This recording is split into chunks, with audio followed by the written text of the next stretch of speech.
ಕೇಂದ್ರ ಸರ್ಕಾರದ ಕನಸಿನ ಕೂಸು ಆದಂತಹ FPO-ಒಂದನ್ನು ಕಟ್ಕೊಂಡಿದ್ದೀವಿ. ಆ FPO-ನಲ್ಲಿ ಸರಿಸುಮಾರು 1250 ಜನ ಸದಸ್ಯರಿದ್ದಾರೆ.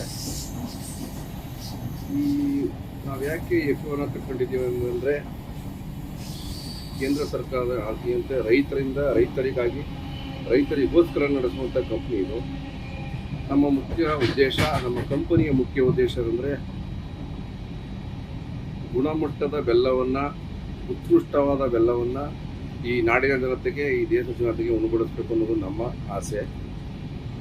ಮಂಡ್ಯ ಹೇಳಿ ಕೇಳಿ ಕಾಲಾನುಕಾಲದಿಂದ ಮಂಡ್ಯ ಬೆಲ್ಲಕ್ಕೆ ಬಹಳ ಹೆಸರಿತ್ತು. ರಾಸಾಯನ ಮುಕ್ತ ಬೆಲ್ಲವನ್ನು ತಯಾರಿ ಮಾಡಿ ಮಾರಾಟ ಮಾಡ್ತಿದ್ದೋ. ಈಗ ನಾವು ಸಾವಯವ ಬೆಲ್ಲವನ್ನು ಕೂಡ ಮಾಡಬೇಕು ಅಂತ ಹೊರಟಿದ್ದೀವಿ.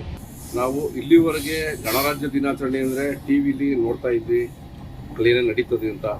ಆದರೆ ಅಲ್ಲಿ ನಾವು ಒಳಗಡೆ ಹೋಗಿ ಆ ಪೆರಡ್ ಒಳಗಡೆ ನೋಡೋದು ನಮಗೆ ಬಹಳ ಖುಷಿಯಾದಂಥ ವಿಚಾರ. ನಾವು ಕೇಂದ್ರ ಸರ್ಕಾರಕ್ಕೆ ಮತ್ತು ನವಾರ್ಣವರಿಗೆ ಭಾಳ ಆಭಾರಿಯಾಗಿದ್ದೀವಿ.